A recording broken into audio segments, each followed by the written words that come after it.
lo primero, gracias por estar aquí después de esa noche que se ha alargado un poquito, ¿no? Quería comentaros que esta mesa redonda supone reunir a un grupo de pioneras y pioneros. Están todas y todos los que son.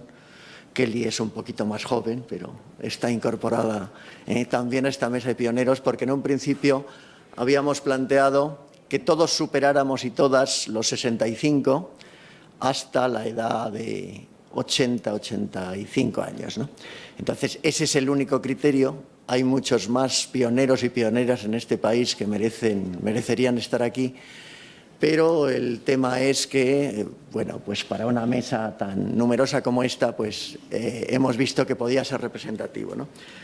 Voy a enumerar a las personas que están presentes en la mesa. Roberto Aparici, cuando le preguntamos a cada uno y a cada una de ellas cómo se definían en su acción educomunicativa, Roberto nos dijo que esa creación de una colección de medios de comunicación de enseñanza en Ediciones de la Torre en 1987 le dio oportunidad de conocer a pioneros y pioneras como Mario Kaplún, dar a conocer también a todos los lectores a otros autores como Len Masterman, Kathleen Tyner, Robin Quinn. Roberto tuvo también una intervención fundamental en la coordinación del curso de lectura e imagen. Quienes habéis tenido oportunidad de pasar por esa exposición de pionerismo en España, habéis podido comprobar también su papel. Y ha tenido una actividad incesante, muy crítica a lo largo de todos estos años, y creo que es sobradamente conocido. Miguel Vázquez Freire, ya en el año 72, comienza a trabajar en la empresa del Servicio de Orientación de Actividades para Escolares, que, como sabéis, también por la exposición hizo actividad en Madrid, Vigo y Barcelona, enseñando el cine a chicos y chicas de centros privados de esas comunidades, de esas ciudades. Y posteriormente ha trabajado siempre en el ámbito de la filosofía, intentando integrar los medios de comunicación también en la enseñanza y todo lo que sería esas alfabetizaciones múltiples, aprovechando su perfil de profesor en filosofía. Mercedes Ruiz Casas pues ha trabajado también en la difusión del cine, en el aprovechamiento social, educativo y cultural del cine en la enseñanza, y en los últimos tiempos también ha sido dinamizadora en la Academia del Cine para conseguir que los académicos tuvieran la sensibilidad para desarrollar pues esa enseñanza del cine y esa aplicabilidad en diferentes campos de la educación. José Antonio Gabelas ha trabajado durante muchos años como profesor en niveles universitarios de enseñanza. En estos momentos es profesor titular de la Universidad de Zaragoza y conocéis sus publicaciones también junto con Carmen Marta Lazo en ese ámbito de lo relacional en la comunicación. Sabéis que una de sus grandes aportaciones ha sido incorporar ese eje relacional en lo que antes eran las estructuras convencionales de la comunicación. Joan Ferrets i Prats es autor catalán, sobradamente conocido también, con una larga trayectoria en este ámbito, vinculando lo emocional a lo que es las alfabetizaciones vinculadas con la enseñanza de los medios, y también ha sido el pionero o dinamizador de lo que sería la investigación en el ámbito de la competencia digital y de la competencia mediática, llegando a conclusiones con muchos expertos a los que ha conseguido unir a partir de las investigaciones realizadas por la Pompeu, por la Universidad de Huelva también y la Universidad de Valladolid. Y Aquilina Fuello pues, es una profesora que imparte la asignatura de Tecnología Educativa en Pedagogía en el ámbito de la educación. Es importante que veamos que en este congreso se están creando puentes permanentemente en el ámbito de la educación y de la comunicación. En este caso concreto, en este campus, existen dos facultades, una de educación, otra de ciencias sociales, jurídicas y de la comunicación. Y desde el primer momento estamos intentando crear esos puentes imprescindibles para unir la actividad en las aulas con lo que sería la sensibilización de los profesionales de la comunicación. Si no conseguimos esa relación, esa necesidad de incorporar a medios y plataformas y de ser decididamente partidarios de incorporar en las aulas, en los diferentes niveles educativos, la educación en comunicación, la educación de lo que puede influir la educomunicación en el conjunto de esa transversalidad que se pretende desde las instituciones y que muchas veces hemos discutido, pues difícilmente vamos a avanzar. Me presento como moderador, soy Agustín García Matilla, llevo trabajando también en este campo 40 años y simplemente lo que me caracteriza junto con mis compañeros y compañeras es la tenacidad y no rendirnos nunca.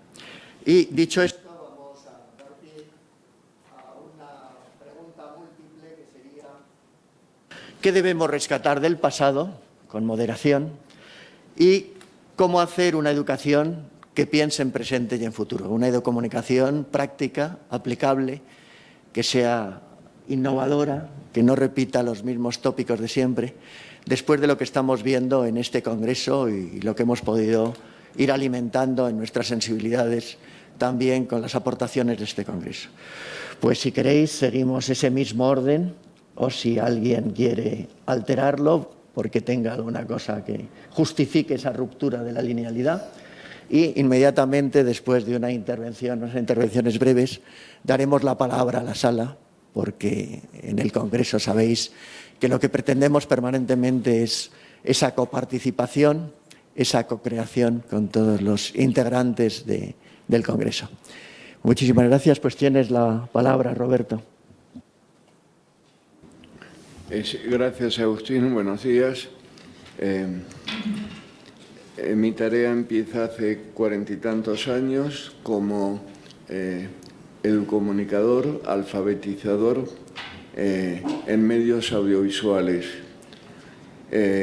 Junto con Agustín García Matilla creamos un curso de lectura de imágenes que era de lectura y producción de medios. Era por primera vez en España, se acercaba los otros lenguajes como un lenguaje de estudio. Yo voy a ser muy breve. Esa filosofía de alfabetización queremos ponerla en práctica ahora. Y la forma más sencilla me parecía iniciarnos todos, porque estamos iniciándonos todos en la cultura del algoritmo. Razón de ello, mis derechos de autor están destinados para que cada uno de ustedes tenga esta iniciación que habéis encontrado en la bolsa sobre la invasión del algoritmo.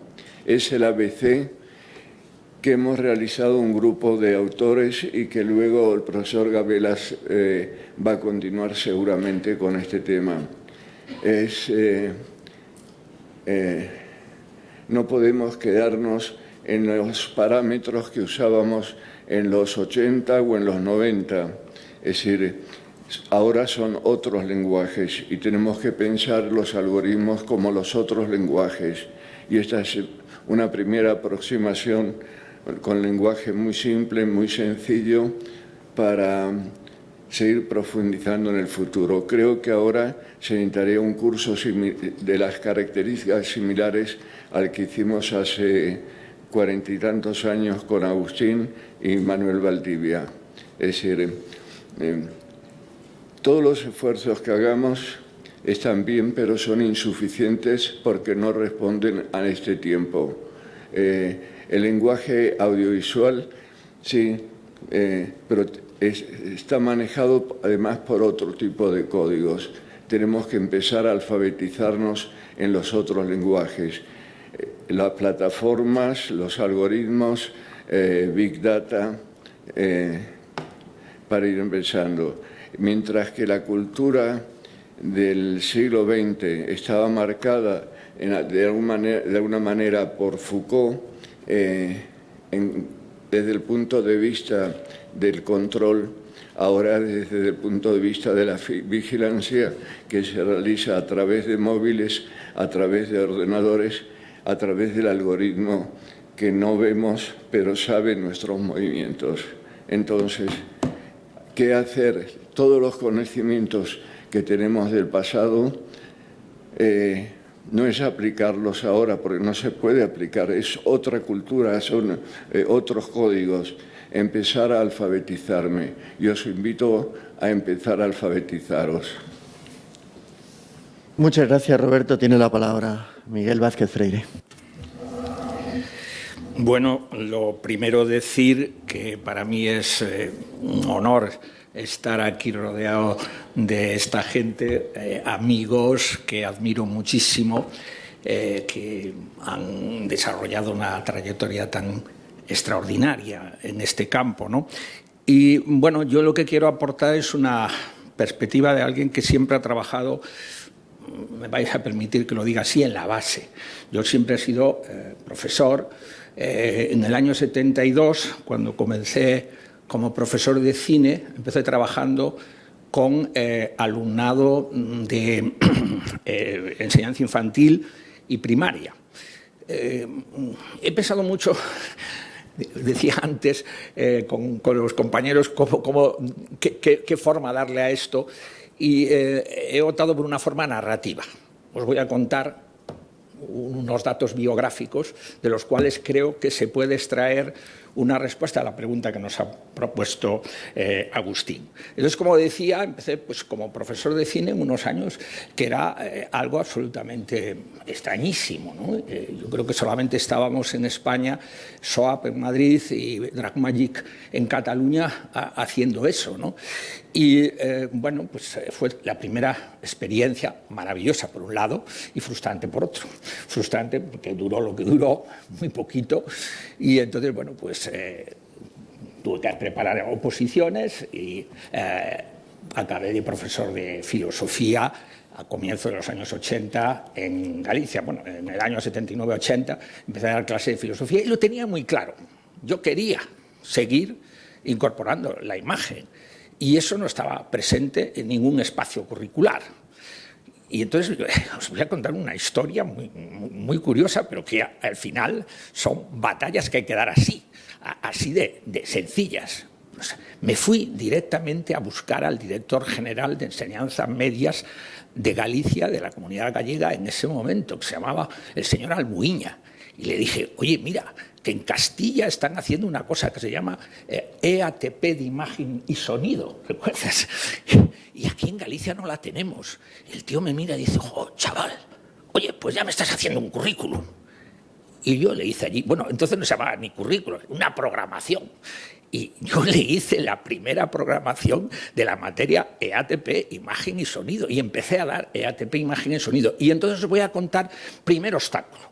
El primer obstáculo es que yo soy profesor de filosofía, yo era profesor de filosofía. Luego en el currículo se recogerá esa concepción transversal de la enseñanza de la imagen, pero en ese momento no había ningún currículum en que apoyarse, salvo que el señor Almuiña me dio esa autorización, pero yo no figuraba en ningún lado.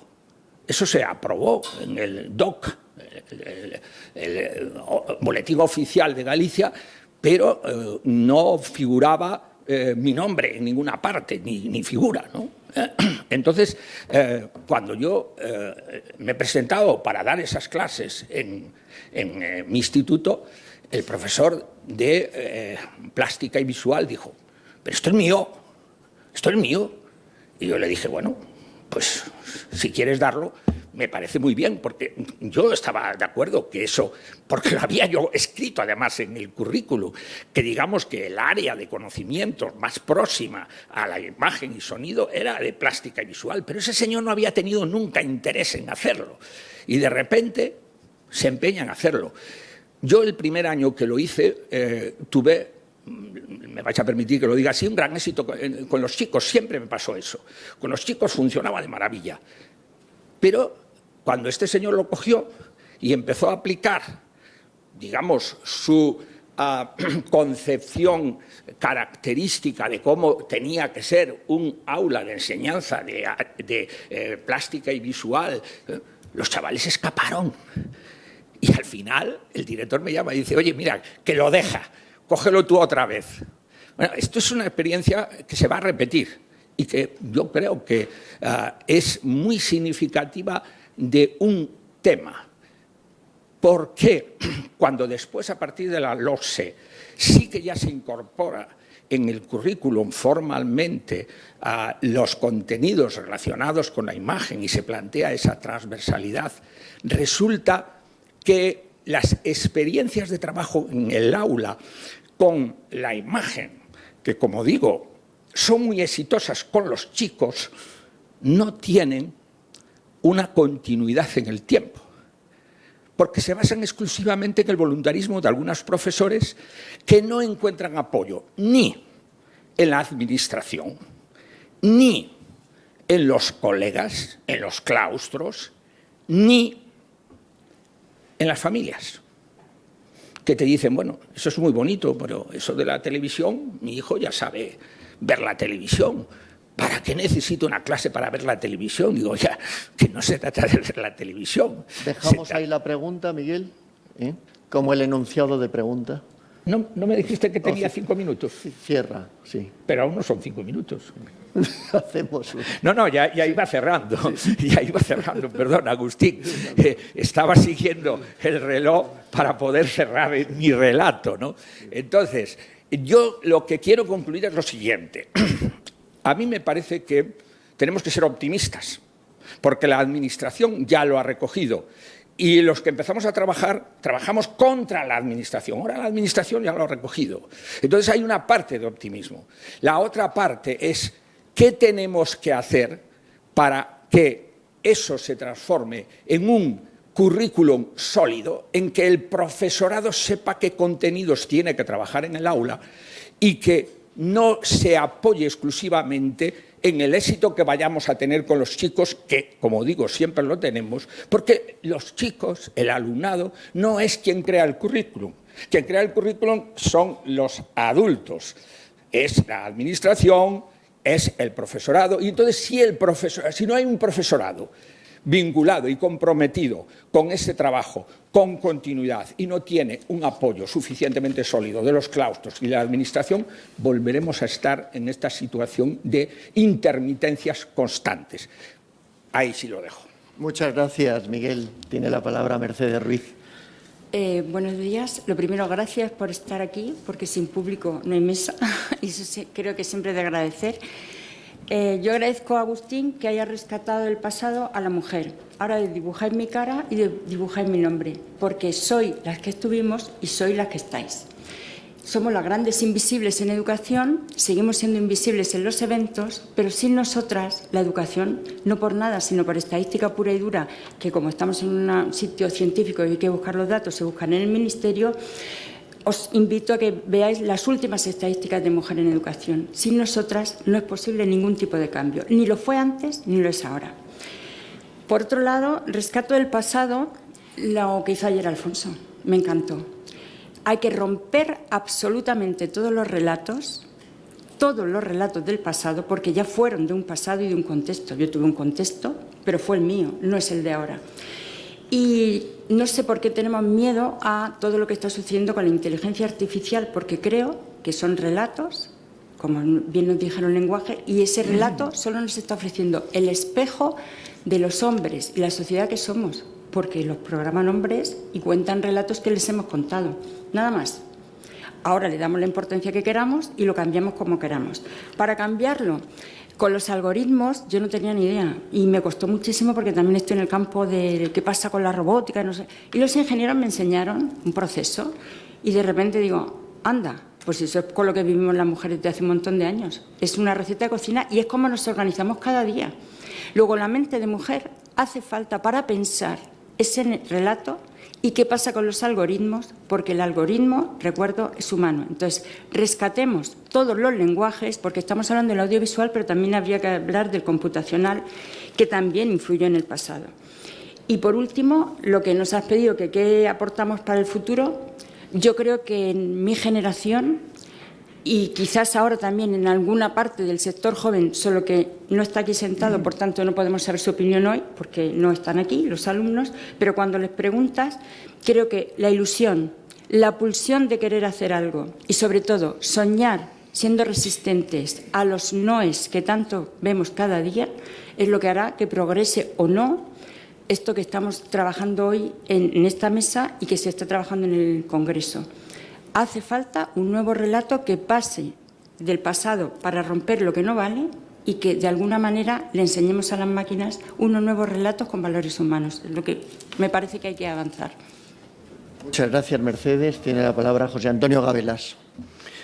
Buenos días. En primer lugar, gracias, Agustín, por organizar esta mesa y todo el trabajo que hay detrás, que siempre ocurre lo mismo, no se ve cuando se produce el evento, pero que ha estado y es lo que lo hace posible y ha sido todo tu esfuerzo durante estos días. Y gracias también por la oportunidad de estar con estos compañeros y compañeras de los cuales siempre hay una ocasión y una oportunidad para aprender, y gracias a vosotros y a vosotras por estar escuchándonos. Voy a intentar ser muy breve. Aquí tenemos el reloj que hemos puesto Joan y yo para no salirnos de los 5 minutos. Cuando en los años 90 ha indicado Miguel, ¿verdad?, que se puso en marcha la LOGSE y permitió por primera vez en la historia de este país que hubiera asignaturas específicas, ya no transversales, que también había las famosas cajas rojas, sino asignaturas específicas que se pudiera impartir en secundaria y en bachiller, educación mediática.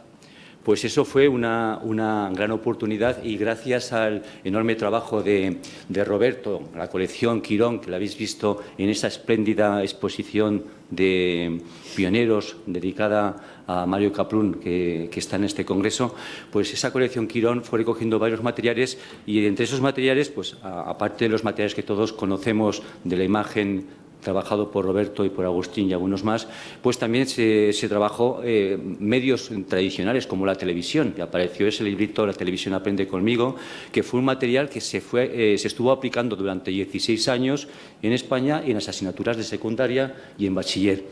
¿Por qué digo esto? Pues porque yo creo que eso en parte es recuperable ahora. Ha cambiado el objeto de estudio. Ahora ya no hablamos de televisión como era antes, ni hablamos de medios de comunicación tradicionales, pero hablamos de redes sociales, hablamos de robótica, hablamos de inteligencia artificial. El objeto de estudio tiene que seguir estando ahí, y yo creo que es una de las cosas que falta ahora. Esa dimensión de análisis, de reflexión crítica, junto con otra dimensión que es la que llevamos ya un largo tiempo trabajando desde el Grupo de Investigación de Zaragoza, el GECID, con mi compañera Carmen, el campo de las relaciones. Los algoritmos nos enseñan, y lo contamos en este libro, nos enseñan que el relato se ha convertido en número, y el número se ha convertido en despotismo y en dogmatismo. Todo se mide, todo se cuenta, todo se valora sobre una cifra. Yo creo que es el momento de recuperar el humanismo y de recuperar ese concepto de la inteligencia artificial como objeto de estudio, y de recuperar la dimensión relacional en su calidad, que no en su cantidad. Yo creo que tenemos ahí un desafío importante, y me parece que este es el camino y el reto que tenemos ahora, y me parece que me sobran 2 minutos para mis compañeros y para las preguntas. Gracias, José Antonio. Tiene la palabra Joan Ferrés. Bien, buenos días. Gracias también por la oportunidad. Creo que como mesa de abuelos y abuelas nos correspondería decir que todo tiempo pasado fue mejor, ¿no? Al menos por el rol, pero creo que es evidente que todo tiempo pasado no fue mejor, pero también es evidente que el presente no es todo lo bueno que desearíamos. Yo del tiempo pasado sobre todo recuperaría la ilusión que creo que nos caracteriza y nos ha caracterizado, ¿no?, todos los que estamos aquí presentes y a tantos y tantas que no están presentes, que hace que la tenacidad de la que hablaba Agustín se siga manteniendo, ¿no?, y a que sigamos pensando en el venceremos, pese que hay demasiadas evidencias a veces de que estamos todavía en el día de la marmota, ¿no? Pero bueno, en la tenacidad creo que la vamos a mantener porque mantenemos la ilusión.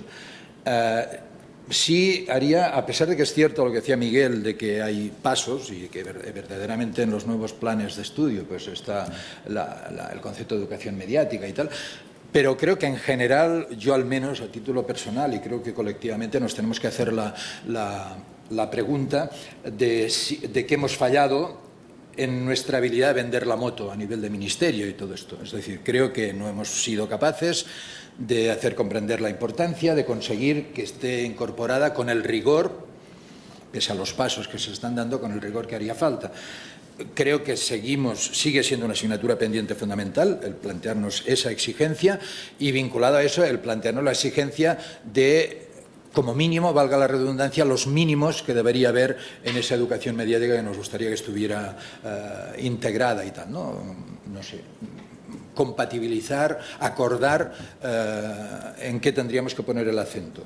Y una última consideración que me viene vinculada con mis obsesiones, ¿no?, en el campo, que me ha venido a la cabeza reiteradamente durante este congreso. Y es la polarización excesiva en lo cognitivo, en lo que estamos centrando la educación mediática.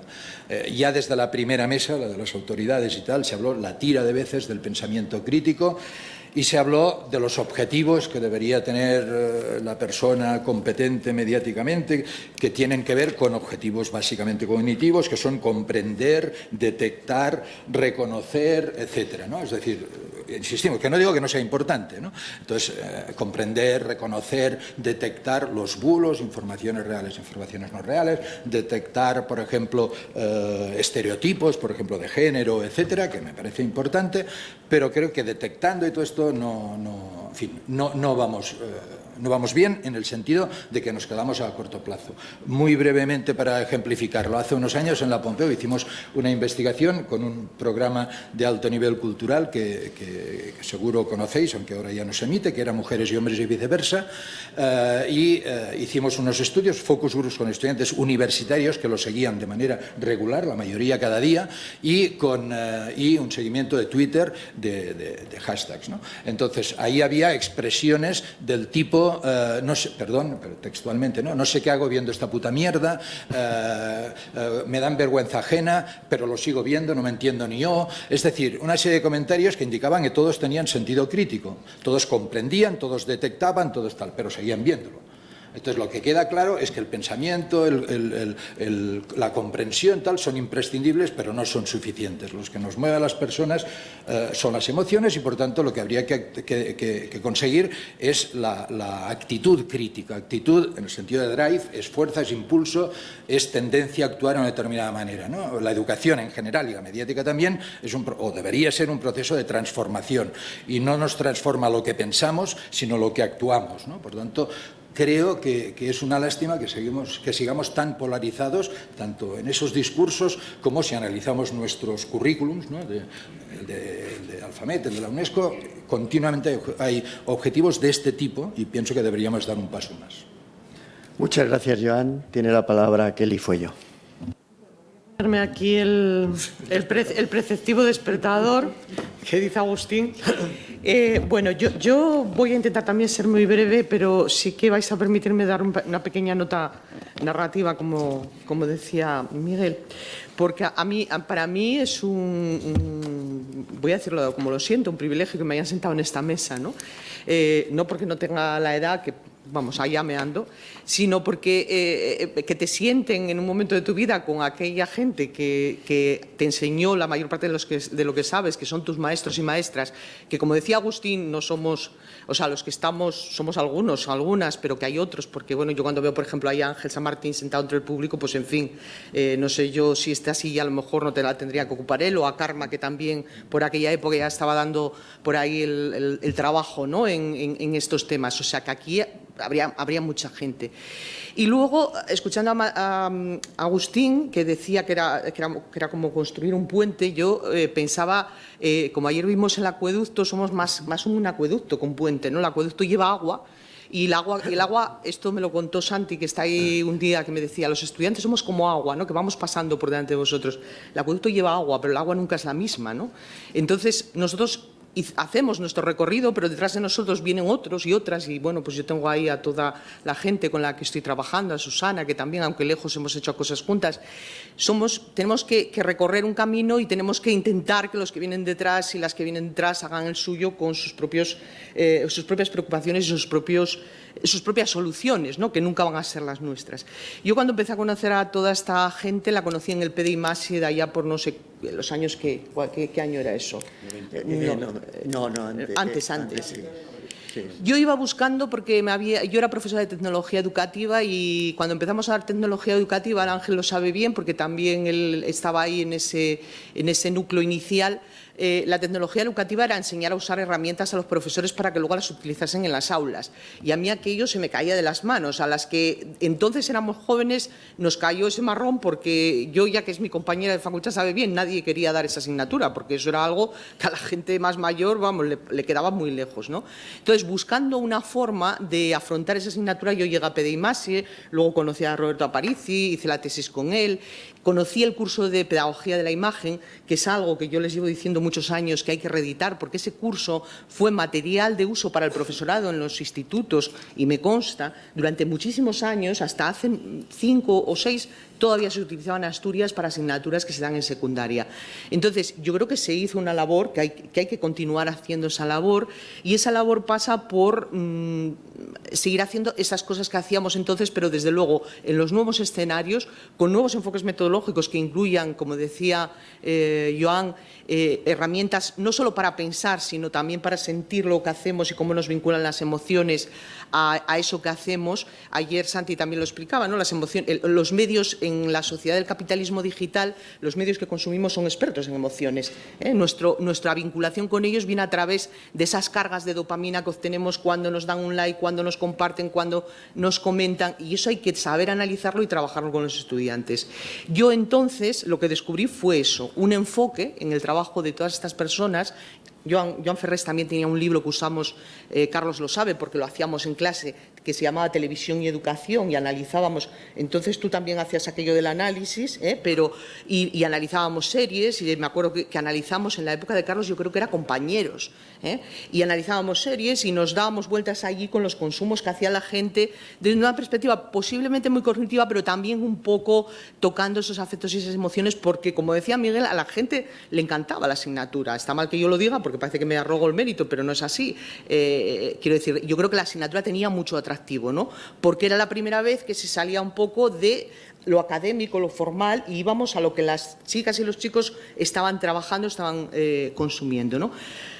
¿Qué hicimos allí que creo que hay que seguir haciendo? Pues saber analizar con sentido crítico aquellos consumos culturales que hacemos, pero también producir, también crear nuestros propios mensajes, también crear nuestros propios productos audiovisuales. Y ahí, pues, por ejemplo, nosotros ahí tenemos a Santi, que nos hace eso a las mil maravillas, ¿no? Entonces, esas cosas yo creo que hay que saber aprovecharlas. Y efectivamente hay que leer la nueva sociedad en la que nos movemos, hay que entender el algoritmo. Con Carlos hicimos un libro hace ya 2 años en los que ya también nos sumábamos un poco a esta propuesta que nos hace Roberto y que nos hace Gabelas, ¿no? El nuestro se titulaba Mi vida, se titula, porque todavía está ahí, es pequeñín, pero es muy guapo, Mi vida como un algoritmo, una semana en la nube, ¿no? Y nosotros hicimos ese libro desde esa perspectiva que plantea Joan, ¿no? Cómo nosotros nos vinculábamos a ese mundo del algoritmo desde las experiencias cotidianas, por eso lo llamamos una semana, ¿no? Cada día hablábamos de una cosa, ¿no? De cómo nos sentíamos vigiladas, de cómo pensábamos que nuestros datos se estaban utilizando, de cómo nuestra privacidad se va perdiendo, ¿eh? Hicimos un poco ese relato que también es muy de alfabetización para un nuevo mundo, ¿no? Y como ya me pasé 30 segundos, pues lo dejo ahí para que vosotros sigáis. Muy bien, muchísimas gracias, Kelly. Bueno, si os fijáis en esta mesa, estamos dos extremos. Por una parte está Roberto, por otra parte estoy yo. Y sin embargo, llevamos trabajando 40 años juntos, aunque Roberto ha tenido una trayectoria mucho más densa, con muchos más compañeros de bibliografía.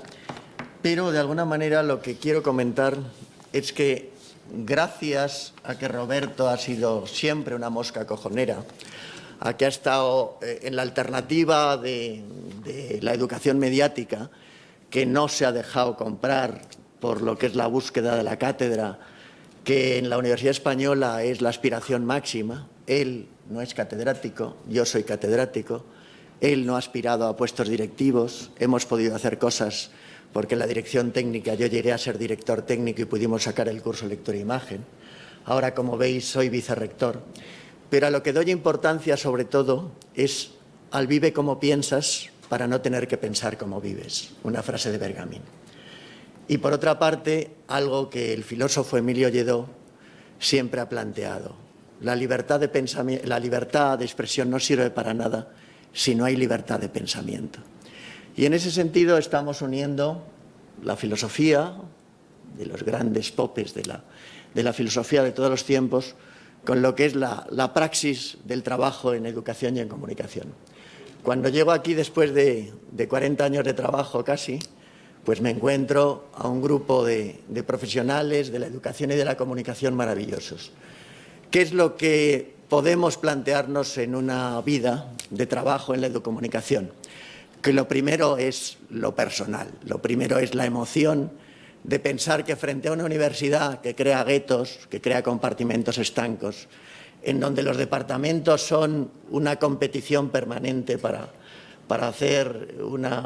tener una visión hostil de la vida y para que todos aspiremos a ese máximo que es la mediocridad, ¿no? Porque en realidad el aspirar a un título no tiene nada que ver con aspirar a una vida que en la educación debería hacer ciudadanos y ciudadanas más pensantes, ¿no?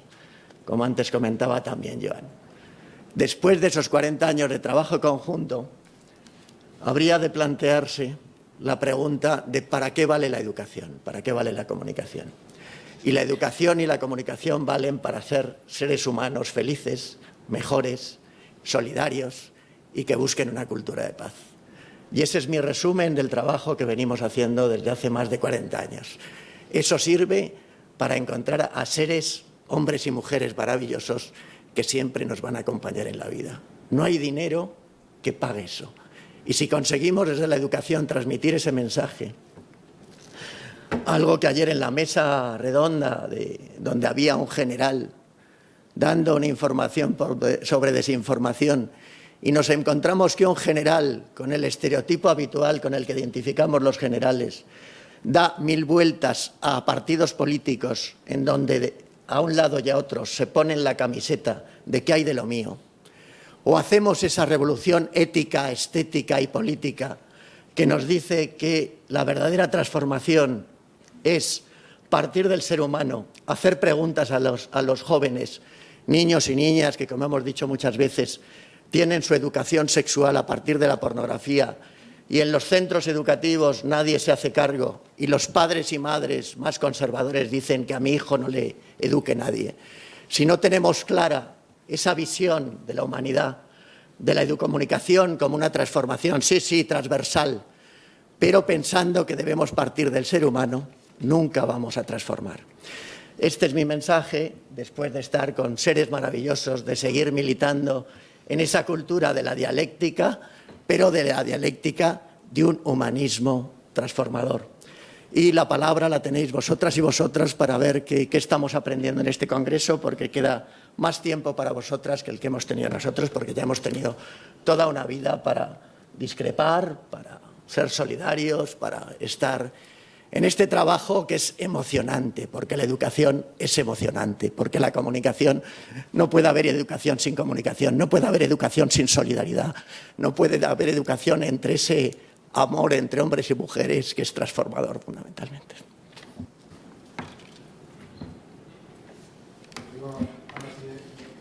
¿No hay micro? Micro, ¿podemos tener? Sí, ya lo traen.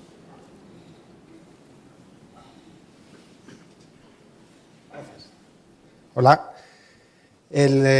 Bueno, gracias por las intervenciones.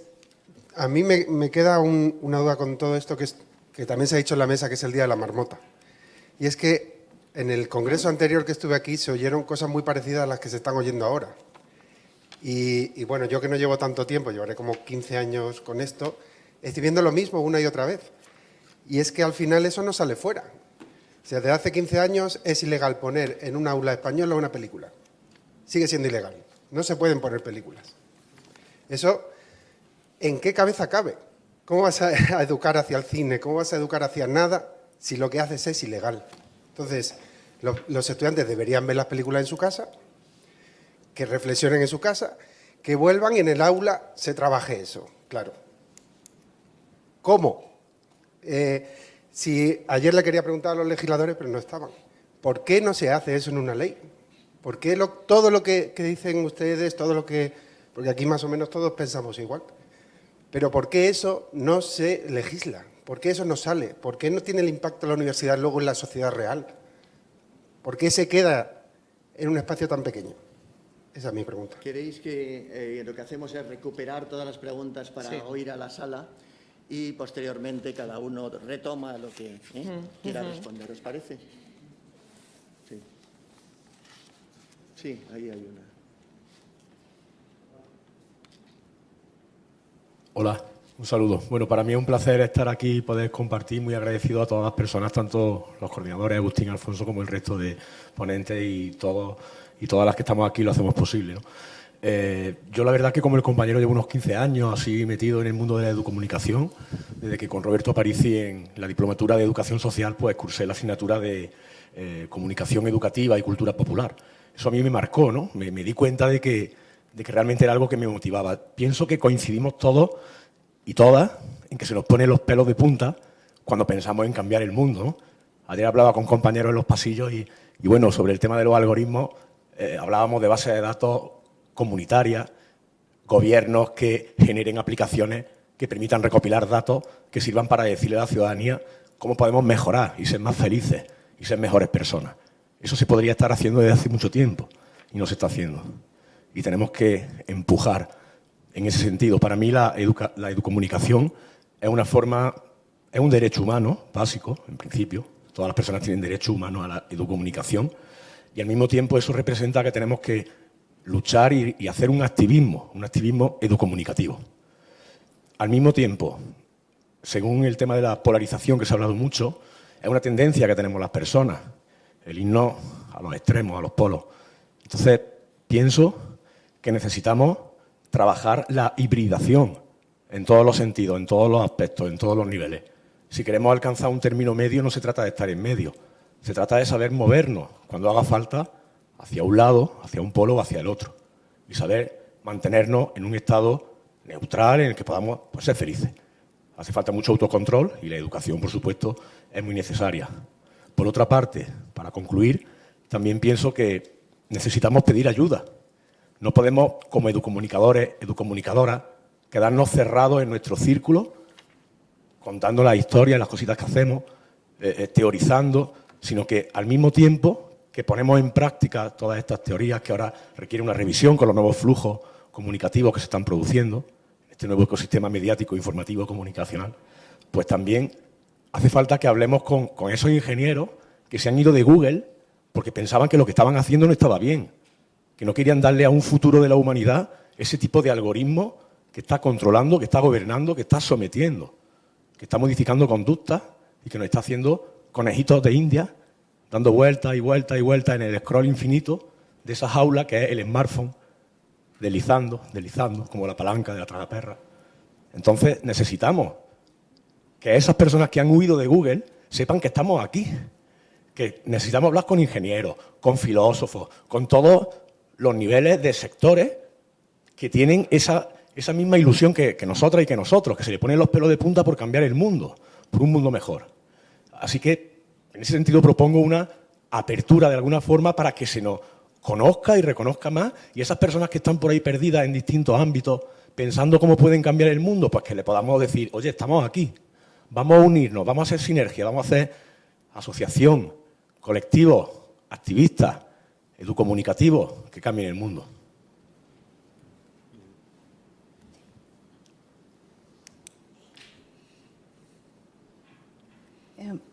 Buenos días, soy de Perú, invitada. Estoy muy contenta de estar en este congreso. Bueno, en el tema de rescatando el pasado, llego a la conclusión, en mi país existía bastante y se está perdiendo, es el respeto. Bueno, mis padres son de la sierra, de Ayacucho, de Perú. Y bueno, yo recuerdo cuando salía por las calles era obligatoriamente respetar a las personas por las calles. O sea, persona que pasaba mayor era el respeto. Y yo de verdad que eso se está perdiendo. Eso es lo único que podría yo rescatar del pasado, centrando. Y bueno, haciendo una comparación, quizás en Cuba veía que la televisión, ¿no?, era una forma de erradicar el analfabetismo, ¿no? Pasaban escuchaba yo que era la forma, porque el Perú todavía existe una tasa de analfabetismo. Entonces, el medio de comunicación hoy en día tiene que favorecer para la mejor alfabetización. Pero estando yo acá, me he observado que a veces, como dice, personas zombies, cuando salía caminando, preguntaba, todos estaban con sus audífonos. Y de verdad que yo quería preguntar y todos, o sea, yo ya veía que no caminaban, pero estaban tan inmersos a los audífonos, inalámbricos, cuerdas, y yo decía, pero ¿en qué momento? Yo voy a buscar una persona que esté sin audífono, y yo sé que la tecnología, todos están en sus redes sociales, en el Facebook, en Instagram, y yo decía, pero ¿qué me está pasando? Yo también debo estar ahí, ¿no? ¿Por qué? Eso quizás hay que pensar un poco más, el respeto, y obviamente cuando vamos a una ciudad mejores ya no hay respeto. Me acuerdo que mi abuelo me decía, caray, respeta, saluda, buenos días, buenas tardes, y eso creo que nos olvidamos, nada más. Muchas gracias. Hay otra palabra.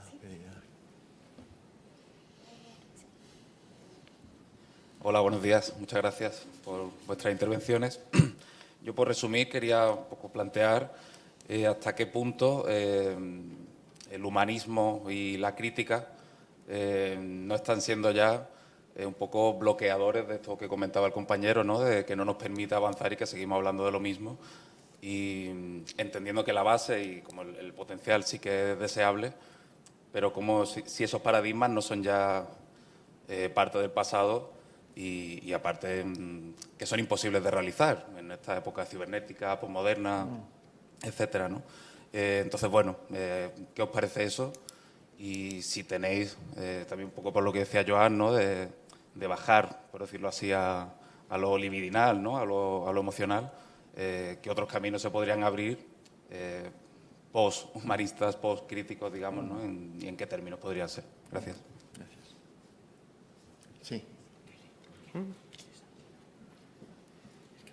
No, el que está delante con la camisa azul.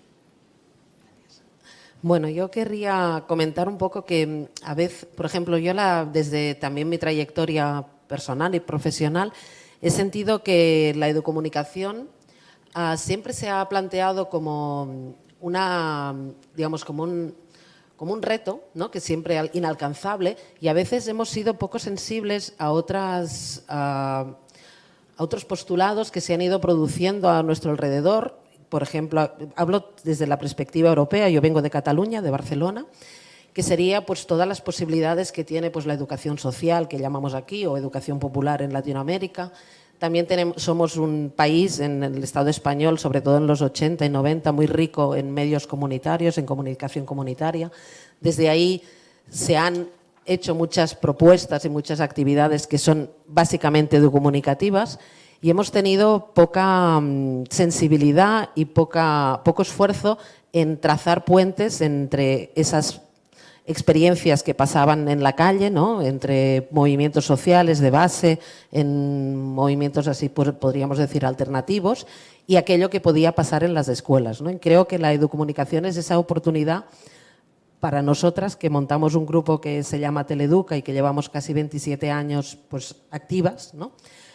Descubrimos que realmente trazar puentes entre todos estos mundos era pues, romper los muros de la escuela, entendidos como la escuela institucional, esa escuela que nos mandan a hacer y que a veces no estamos de acuerdo en hacer, y también romper los muros con los medios, es decir, cuanto más capacidad tenemos de producir otros contenidos y que esos contenidos vengan de nuestras experiencias reales y cotidianas, más estamos cuestionando el sistema de medios hegemónico, y quizá no llegaremos a tener la misma, no sé, la misma posibilidad de llegar al gran público, pero sí estamos generando una capacidad, ¿no?, de que las personas puedan crear sus propios contenidos y sus propios relatos, y a partir de ahí significarse, ¿no?, desde el razonamiento, pero también desde las emociones, ¿no? Y bueno, en Barcelona, por ejemplo, y con esto ya termino, hemos intentado de poco a poco, porque es un trabajo complicado, pues trazar puentes ahí entre comunicación comunitaria, educación popular o de base o social, y también con otra parte que también es muy interesante, que sería todo lo que sería la cultura, que nosotros tenemos un grupo en Barcelona que se llama Cultura de Base, ¿no? Que es también, ¿no?, proponer que todo lo que hacemos aquí también es cultura. ¿No? Hay mucha gente que trabaja en cultura alternativa que es bastante poco conocedora de que hay pues todo este campo de conocimiento, ¿no? Y ahí creo que en ese trazar puentes y crear redes, pues hay... Bueno, hemos hecho el trabajo que hemos podido, pero hay también un trabajo pendiente a hacer. Gracias. Muy bien, muchas gracias. Si alguien más se anima en este primer turno de que tomáis la palabra. ¿No? Bueno, pues entonces podemos... Sí, Roberto.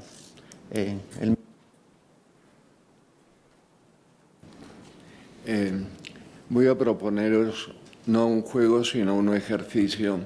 No lo toméis como un acto de violencia, sino como un acto para reconocer en qué nivel de alfabetización tenemos con los diferentes lenguajes.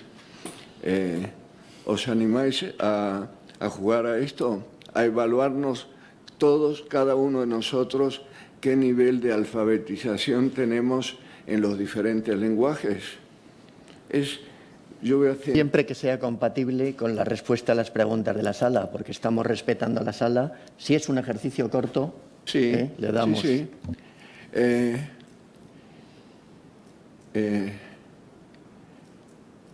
Lenguaje escrito. ¿Estáis alfabetizados? Levantad la mano. ¿Sabéis leer y escribir? Pasamos al lenguaje de la imagen. ¿Conocéis los códigos del lenguaje de la imagen? ¿En qué nivel?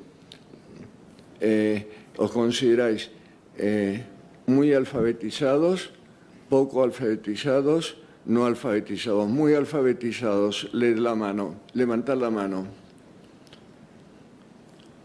Medianamente alfabetizados. ¿No estáis alfabetizados?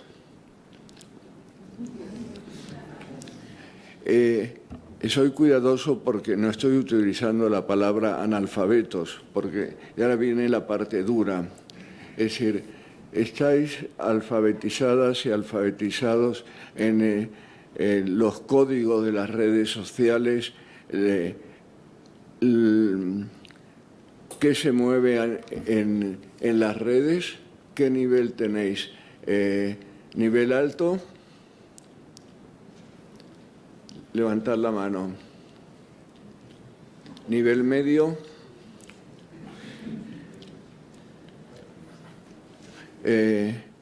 ¿No conocéis los códigos de las redes?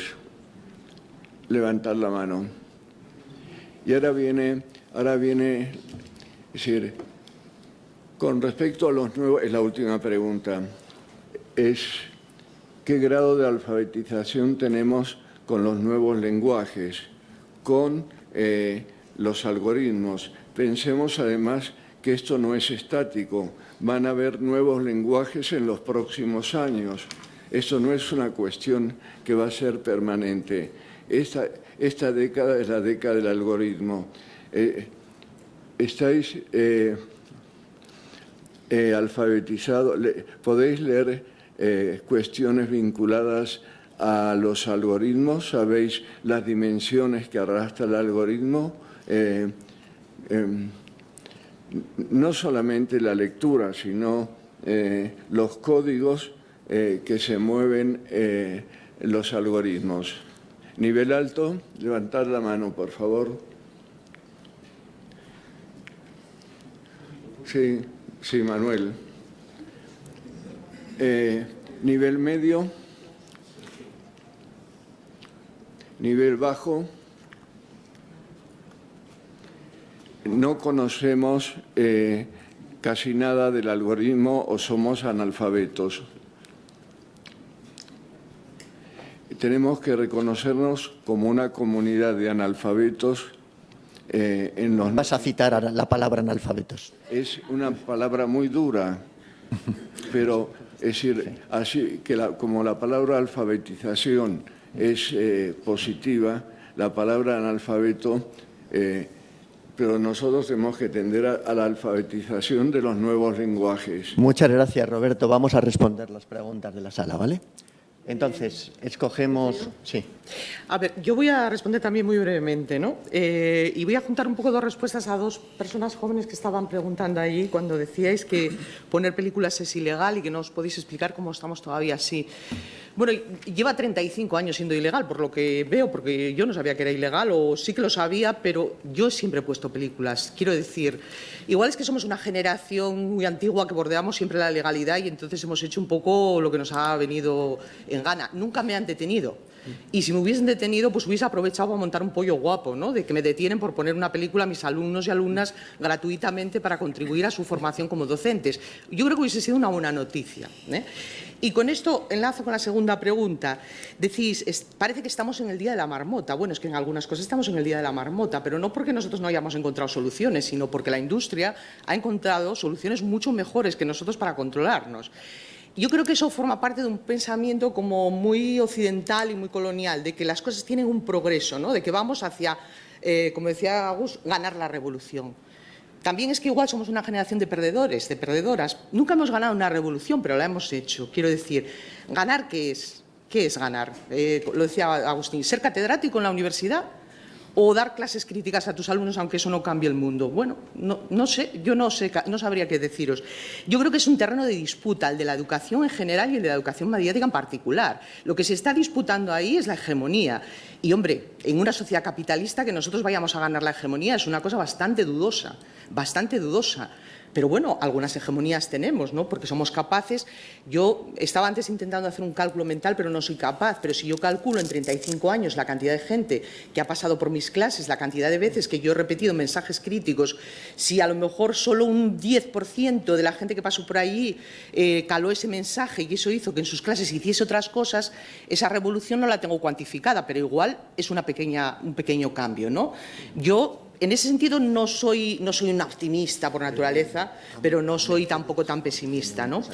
Luego, me parece una idea excelente la de Manuel, pedir ayuda a los que están a los que han huido de Google, pero también pedir ayuda a los maestros, a las maestras, a los profesores y a las profesoras, porque ellos saben muchas cosas que nosotros no tenemos ni idea desde el ámbito académico. La cultura de los centros y cómo se manejan los centros, la cultura con los estudiantes y cómo viven los estudiantes esa realidad, por mucho que nos empeñemos nosotros en dar lecciones aquí desde los púlpitos de las academias, y por mucho que seamos formadores y formadoras de profesorado, hay que escuchar al profesorado y hay que conocer lo que hace el profesorado, porque igual hacen más cosas de las que pensamos. No hay muchos estudios sobre qué es lo que se está haciendo en los centros y, como decía Karma, en lo que no son los centros, porque hay muchos espacios de interacción con personas jóvenes donde se están trabajando cosas muy interesantes. Nosotros ahora estamos en una investigación donde lo estamos viendo, que a veces están muy por encima de lo que nosotros queremos conseguir. Y por poner un pequeño ejemplo y acabo ya, el otro día fuimos a un centro que trabaja con jóvenes en situación de muchísima vulnerabilidad y aparte de todas las cosas que hacen con ellos nos contaron, tienen un grupo de trabajo que hacen stream en Twitch sobre las cosas que se hacen en este centro y emiten estas cosas y yo luego entré en el Instagram y tienen un montón de seguidores que ven esos trabajos que a lo mejor son bastante transformadores. Entonces hay que estar también un poco con la vista abierta, ¿no? Bueno, no creo que tengamos que decir hemos hecho grandes cosas, pero tampoco creo que tengamos que hacernos un harakiri, porque los problemas que nosotros enfrentamos son muy complejos y el terreno es un terreno de disputa. Yo creo que eso no deberíamos de olvidarlo, ¿no? Antes de darle la palabra a Joan y a José Antonio, que la han pedido, se lo doy a alguien que no lo ha pedido, que es Mercedes Ruiz, que está buscando en la praxis cómo aliar la industria del cine con la escuela, ¿no? Entonces, esa salida, Miguel. Después. A ver, yo es que soy aquí, ya os he dicho, la desdibujada. Entonces, oyendo a todo el mundo, vengo del aula, de las realidades del aula y de rescatar a esos profesores que estamos ahí silenciosos. Lo único que tengo de diferencia ahora es que tengo tiempo, porque para eso soy abuela. Y lo que no podía hacer antes de salir o de contar. Entonces, no sé si es un mensaje, si es un deseo, si es un sueño, pero la realidad hoy es diferente a la que era hace una semana. ¿Por qué es diferente? Porque sí que es verdad que de la industria cultural de España, con la que llevamos muchos años intentando que entiendan cosas, nos han escuchado. Entonces, ¿cuál es la solución real que Agustín lo sabe que hemos luchado en la academia? Pues igual que el plan de lectura. Cuando el Parlamento español se lo crea, entonces la tribu educará. Educará porque la cultura, el algoritmo, el ingeniero, la plataforma, todo el mundo sumará. Entonces, en ese diálogo hay ya una posibilidad, igual que había actualmente algunas posibilidades de ver cine legal. El cine legal que se puede ver ahora mismo en España pasa por unas plataformas que se paga por niño y año, y lo paga la familia. No nos parecía que esa era la solución, era un paso intermedio. Vale. Pero la solución real era que pasara por el centro. Esa solución ahora mismo la ofrece a Contraplus, después de haber escuchado mucho a muchos centros educativos, a muchos profesores, y haber escuchado que los algoritmos nos permiten ahora tener inclusión, porque la audiodescripción, el subtitulado, incluso para los TEAs, la manera de acceder al lenguaje audiovisual no lo facilita la comunicación. Y tampoco estamos teniendo en cuenta que esos algoritmos, la comunicación en las aulas, se nos ha facilitado a niños que no podían tener cómo comunicarse. Y hay alternativas tecnológicas que le están haciendo participar, igual que hay alternativas con la robótica que les están haciendo caminar con Elena García Armada. Entonces, toda esa parte que no vemos, que te agradezco mucho que hayas sacado, es porque nos tenemos que querer un poco más, yo creo, en la solución actual, que los problemas son complejos, las soluciones son muy complejas y sin toda la tribu que educa es difícil. Entonces, en este momento sí que os diría que estéis, de alguna manera, con un paso preparado para salir al frente, para que es verdad que poníamos cine, que seguimos poniendo cine, pero no es menos verdad que nuestros alumnos también tienen que vivir, cuando se dedican a cosas artísticas en una facultad de comunicación, querrán ganarse el pan de sus hijos y de ellos mismos con esos títulos de crédito. Es decir, que cuando ponemos un cine que no costeamos de la manera que sea y del acuerdo legal que sea, estamos también educando en que todo vale en la cultura. Entonces, ese debate que no hemos traído nunca a los sitios oficiales, yo creo que hay que empezar a traerlo. ¿Qué pasa con los títulos de crédito? ¿Y qué pasa con esos acuerdos que si hablamos piel a piel con la gente, nos comunicamos con otros sectores y nos abrimos, como muy bien habéis dicho, a otros sectores que tienen y que han hecho mucho pero estaban silenciosos, quizás podamos ver para el curso que viene una situación real de planes de alfabetización audiovisual o mediáticos ya, siendo más ambiciosos, en los centros educativos supervisados por la Inspección de Educación, que es la que tiene la llave de este país en educación. La Inspección de Educación, que no se nos olviden. Muchas gracias, Mercedes. El ideal sería en 1 minuto y medio, Joan, José Antonio y Miguel. Sí, yo solo quería hacer un breve comentario sobre lo del Día de la Marmota, las frustraciones a las que estamos sometidos continuamente y todo esto, ¿no? Yo he recordado de repente que hace muchos años repetía mucho una frase, soy catalán, soy del Barça y trabajo en audiovisual educativo, soy un perdedor. La frase la tuve que dejar de decir cuando el Barça comenzó a ganar, bueno, pero el tema sigue. Entonces, de repente me he dado cuenta, ¿no?, de que el hecho de estar aquí como veteranos y todo esto, una de las cosas que nos enseña la vida, y creo que nos debería enseñar la educación, es humildad también, ¿no? En el sentido de que a veces como educadores y educadoras caemos en el mismo pecado que caemos hoy día en la nueva cultura, ¿no?, que es el de la inmediatez, es decir, el de estar buscando resultados inmediatos, cuando lo que en teoría estamos enseñando es que hay que saber esperar, que nada grande se hace sin capacidad de espera y todo esto, ¿no? Entonces, una vez más viene, como decía Manuel, ¿no?, lo de las polarizaciones, la capacidad de hibridación, la capacidad de conciliar contrarios, ¿no? Es decir, de no dejar de luchar, pero al mismo tiempo reconocer que el horizonte, bueno, la línea de Galeano, ¿no?, el horizonte, la utopía es como el horizonte, nunca lo vamos a alcanzar, pero por lo menos nos indica camino y no dejaremos de caminar, ¿no? Entonces, este equilibrio a veces es difícil, pero mantener las dos cosas, ¿no? La humildad, el reconocimiento de que a lo mejor hay metas que nunca las vamos a conseguir, pero al menos seguimos caminando en la línea, con ilusión, en la línea en la que creemos que hay que luchar, ¿no? Muchas gracias, Joan. Tiene la palabra José Antonio Gabelas. Bueno, yo quiero recoger, en primer lugar, lo que comentaba Manuel, la importancia de explorar y practicar ese valor transformador que tiene el algoritmo potencialmente, que lo tiene, y eso es un reto del tejido social, de las asociaciones, de todos los que estamos aquí y los que están fuera. En segundo lugar, muy rápidamente, quiero retomar también la opinión de la compañera peruana cuando ha comentado busco a alguien sin audífono, ¿no? Yo creo que esa pregunta nos conduce a un reto que todavía no estamos... que hay iniciativas, pero que faltan muchas más. Hasta ahora la educomunicación ha sido esa conexión entre el campo de la educación y el campo de la comunicación, pero es que ahora con eso no es suficiente. Hace falta construir la red de la comunicación, educación y la salud.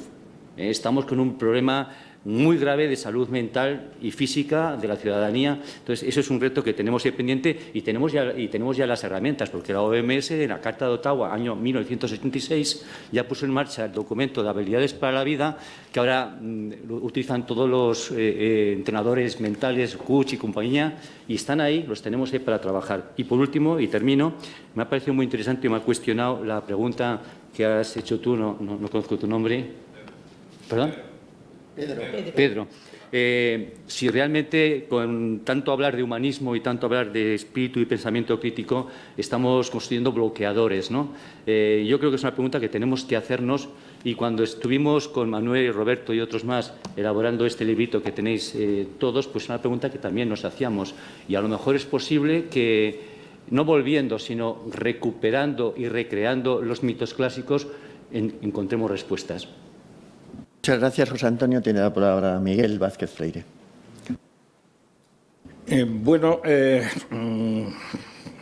Tratando de dar una no respuesta, sino una propuesta muy, muy sencilla a esa posible ruptura del Día de la Marmota, y siguiendo el hilo que fue marcando Kelly, hay una cosa, por ejemplo, que no sabemos. No sabemos porque no hay datos sobre lo que se está haciendo de experiencias de base en las aulas del profesorado de los distintos niveles educativos no universitarios. Y entonces se está reproduciendo también en este ámbito lo que realmente se produce en todos los ámbitos en cuanto a la investigación universitaria en las facultades de pedagogía está muchas veces desvinculada de la realidad de las aulas, ¿no? Entonces, una propuesta muy sencilla sería que tuviésemos, de alguna manera, pudiésemos conseguir el compromiso, como dice Kelly en la experiencia que ha contado, de que las facultades de pedagogía hiciesen un seguimiento de las experiencias de base, porque yo también en Galicia estoy en contacto con la Facultad de La Coruña y se ha hecho algún seguimiento, pero no hay una base de datos. No sabemos realmente cuáles son los profesores que realmente en este momento están trabajando. Simplemente lo ignoramos. Y si miramos en este congreso vemos las pocas experiencias de base que se han presentado. Y yo no sé por qué no se han presentado más experiencias de base en las comunicaciones, ¿no? Entonces, lo primero que tenemos que saber es qué se está haciendo realmente, porque yo ahora mismo no lo sé y no creo que nadie lo sepa. Gracias, Miguel. Estamos en estos momentos en el tiempo asignado en el programa original. Hemos empezado con 10 minutos de retraso. Vamos a intentar acabar antes, pero tenemos esos 10 minutos de prórroga. En esto último que dice Miguel, simplemente comentaros que cuando se ha citado varias veces el curso de lectura e imagen, uno de los méritos que tuvo ese curso fue que creamos un material útil para las aulas, que además descubría lo que estaban haciendo los centros de educación de todos los niveles educativos, porque la evaluación se planteaba a partir del trabajo de los profesores. Fijaros lo que eso representa, ¿no?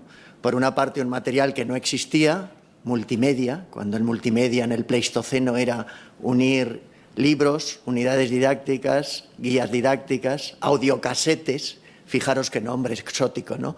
Videocasetes, programas de radio. Estamos con los dinosaurios, como nosotros, ¿no? Pero veis que tenemos buena intención. Y en ese sentido, ahora Kelly planteaba, ¿por qué no plantearnos esa investigación macro que vuelva a rescatar para llevarnos sorpresas de lo que se está haciendo en las aulas a pie de obra? ¿Por qué nunca hemos conseguido que las instituciones tengan una visión holística, integral, de que esto de la educomunicación tiene que formar ciudadanos mejores? Y por otra parte, frente al pesimismo, deciros que incluso cuando estuve en Telemadrid encontré que al toque de un silbato la gente quería trabajar para la educación. Los profesionales que eran acusados de hacer televisión basura, de confundir el servicio público con otra cosa, tenemos que tener un espíritu triunfador. Y si vemos unos ojos que brillan en un aula, eso no tiene precio. Estamos transformando la realidad. Y si vemos que nos felicitan por hacer programas de servicio público que dan la voz a niños y jóvenes, que es lo que nunca hacemos, ayer veíamos ejemplos en donde los niños y jóvenes salían en pantalla, pero sin embargo no eran protagonistas y no les estábamos preguntando qué era lo que necesitaban, ¿no? No sé si os acordáis de una película que es Bowling for Columbine, en donde lo que decía un cantante de rock duro era: ¿cuál es el problema que se haya producido la matanza de Columbine? El problema es que no hemos preguntado a esos adolescentes que han cogido un rifle o una ametralladora y se han cargado a 16 personas en el centro educativo. Porque hay señores, como era Charlton Heston, que lo que hacía era reivindicar como un derecho constitucional el portar armas. Si tuviéramos esa visión triunfadora de decir, si todos estamos de acuerdo, si es de sentido común, pensar que si trabajamos en educación, en primer lugar, o en comunicación también, tenemos que ir felices a trabajar cada día, que es lo que hacemos en este campus y es lo que vemos con todas las personas que nos rodeáis, que nos rodean. El estar aquí ahora no es una casualidad, es causal. El que hayamos resistido aquí no es una casualidad, es una causalidad porque vamos eligiendo lo que hacemos en la vida. Y eso es educomunicación. Y en ese sentido, vayámonos de este congreso, quizá no con el mensaje de siempre decimos lo mismo, sino, como decía el presidente Kennedy, ¿qué podemos hacer nosotros por el país en lugar de qué pueden hacer por nosotros las autoridades, los políticos? Estamos viviendo una política impresentable porque no es una política de servicio a la polis, al bien común. Es una política de militancias estúpidas, de militancias de que hay de lo mío, a izquierda y a derecha. Los educomunicadores somos los transformadores que tenemos que plantear una política distinta desde el sentimiento profundamente ético y desde decir, como decía Joan, no hay que tener pensamiento solo crítico, tenemos que tener actitud y una capacidad movilizadora como la que hemos tenido hasta ahora, solo que intentando ser maquiavélicos también. Porque os decía antes que estar en cargos directivos representa no hacernos ricos, sino el poder hacer cosas, sino el poder llevar los ideales. Entonces, hemos empezado 10 minutos tarde, estamos a 21, acabamos 10 minutos tarde. Gracias, venceremos.